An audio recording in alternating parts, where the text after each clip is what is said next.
Don't touch him. Do not touch the anointed man of God. Leave him. Who are you to arrest him? He is the chosen one. You can't do that. You cannot do this. Go away. Stop it now. Go and arrest the politicians, criminals, landlords, tax officers. People at the hilltop were all shouting. In a country where dreams often die before they are born, faith has become the currency of hope. Around every corner of the GRA, churches rise like phoenixes, promising miracles, wealth, and protection to anyone willing to believe or pay. Their walls glisten with fresh paint, their pulpits adorned with golden accents, and their messages tailored to the anxieties of a nation in turmoil.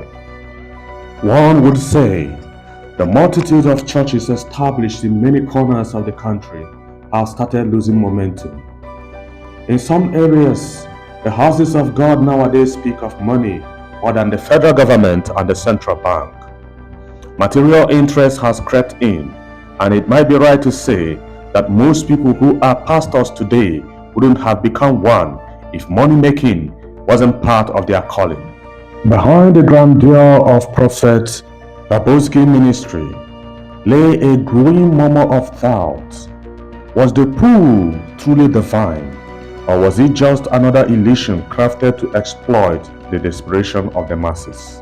The skepticism grew with each passing day as neighbors, people gather to watch what is unfolding. Adeze, a single mother, had been struggling to take care of her son who was ill. She had sold her shop, her only source of income, just to raise enough money to gain access to Daraka Dabosky pool of healing water, where it was promised that once her sick child dives into the water, all his illness would disappear. There were testimonies, of course, always testimonies. People shared how they had been cured of diseases, how debts disappeared, how their barren fields suddenly flourished, but there were no verifiable details, just vague accounts, fervent applause. It was a surreal Friday evening, one that no one in Hilltop would ever forget. The usual hum of anticipation that surrounded the monthly miracle service of New Jesus Ministry Incorporated had reached a fever pitch. I stood on the balcony, my usual vantage point, waiting for the spectacle of healing to begin. What I witnessed, however, was a different kind of revelation. Seer Prophet Daraka Dabosky was in his element, laying hands on the sick with dramatic flair. His voice boomed over the congregation as worshippers eagerly awaited their turn in the pool of healing water. The crowd swayed, chanting, their faith pulsating in a warm evening air. Then, without warning, bang! Gunshots shattered high. The entire scene transformed in an instant. The faithful, who had moments ago been entranced by the seer's presence, now turned into a panicked mass. A stampede erupted as worshippers scrambled to escape the compound. What I saw next left me speechless. The lame, who had previously been carried on stretchers or propped up by clutches, suddenly sprinted for their lives, faster than anyone else. The blind miraculously dodged obstacles with precision. The deaf, who had once appeared unaware of their surroundings, reacted to the gunfire with acute awareness. It was as if fear had performed the ultimate miracle, curing all ailments in the blink of an eye. Deceit, the mask New Jesus Ministry Incorporated had won so proudly for months was finally stripped away, and the fallout reverberated across the country. The once thriving church, with its promises of healing, miracles, and divine intervention, now stood exposed as nothing more than an elaborate con. This revelation sent shock waves not only through Hilltop but throughout the nation, forcing the government to crack down on mushroom churches with dubious practices. Authorities began scrutinizing worship centers, eager to uncover any other hidden scams masquerading as genuine faith. The truth about Prophet Daraka Dabosky operation had been unearthed thanks to an unlikely whistleblower, one of his fake actors. According to the Daga newspaper, the actor had been involved in a scandal that directly linked his personal life to the Prophet's fraudulent activities. The actor's relatives had been desperately ill, and after exhausting all avenues for treatment, had been brought to the seer for healing. Desperate for miracle, the family sold off property, land, businesses, and other assets to pay for the supposed divine intervention. The money was transferred to the Prophet Dabosky's account in hefty sums. While the fake actor discovered the amount of money being funneled into the seer's hands, he was outraged, believing he was entitled to a share of the fortune. He confronted Dabosky, but when the seer refused to his demand, the actor found himself in a dangerous position. After being ignored and dismissed, he attempted to expose the scam by contacting the police. Instead of being listened to, the actor was thrown into jail on charges of defamation against the seer.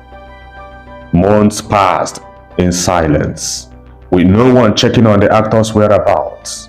Isolated and frustrated, he swore that he would not rest until the truth came out. Eventually, the police, curious about his silence, interrogated him. In a confession that shook them to the core, the actor detailed everything from the fake healings to the role of makeup artists, the native doctor's involvement, and the charade of miracles performed at the church. The actor painted a vivid picture of how the miracle pool had been used to deceive thousands, and how the seer's power was nothing more than the sleight of hand and dark arts. Armed with this new information, the police, under the instructions of Divisional Police Officer DPO, prepared to raid the New Jesus Ministry Incorporated on the last Friday of the month, when the supposed miracles were said to unfold. The actor, now a reluctant informant, was their guide. As the crowd gathered for what they believed would be another miraculous night, the police swept into action. Chaos ensued as the worshippers, stunned by the sudden interruption, they all tried to flee. But the most damning moment came when the native doctor was arrested. He revealed his role in the deception. He admitted that he had been supplying the seer with the tools to perform his miracles, herbs, powders, and charms to create false ailments and healings. He opened his bag and displayed the ingredients used to manipulate the sick and desperate. With his confession, it became clear that what had appeared to be divine intervention was nothing more than a cunning hoax, designed to exploit the hopes of the vulnerable. As the arrests were made and the truth laid bare before the stunned crowd, the police took control of the situation. The so-called miracle water was nothing but ordinary water, nothing more than a tool used to bait and manipulate the faithful. The once vibrant church was now a hushed shell of its former self, and the heavy bars of its booming sound system, often blasting in the night of fervent worship, was silenced forever.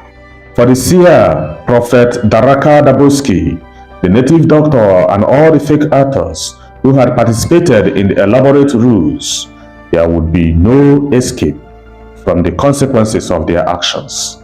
As they were hauled off in police vehicles, it was clear that the man who had once promised salvation now faced his downfall. The actors once paid to deceive were now exposed and left with nothing but the shame of their involvement in the charade. And so, the New Jesus Ministry Incorporated crumbled, its foundation of lies and falsehood shattered. The church that had once promised miracles had become a symbol of exploitation. For the people who had once believed, it was nothing left but disenchantment. As the sun set over Hilltop that evening, a quiet fell over the neighborhood. There was no more excitement, no more weekly anticipation of miracles. The microphones and loudspeakers of the New Jesus Ministry Incorporated, once the loudest in the area, had fallen silent. In the stillness, questions hung in the air unanswered. Have you ever come to a point between goodbye and nowhere? That was the fate of seer Prophet Daraka Dabosky and his followers. There was no turning back now. The road ahead was a long one, and as they faced the truths, they were left to reckon with the ruin they had brought upon themselves and others. The question remained, what happens when your back turns against you, becoming your permanent feature? For Dabosky, the answer was clear. His ministry was gone, and his reputation, once built on lies, had crumbled into dust. This was a ministry where a pool of water at the backyard, people pay heavily to swim at the water, whereas these were actors. As the police raided the arena, Miss Adeze saw everything that happened. Unfortunately for her, she had paid all her money to the troubled prophet. Her son's sickness worsened and healing didn't happen. This innocent woman lost everything that she had.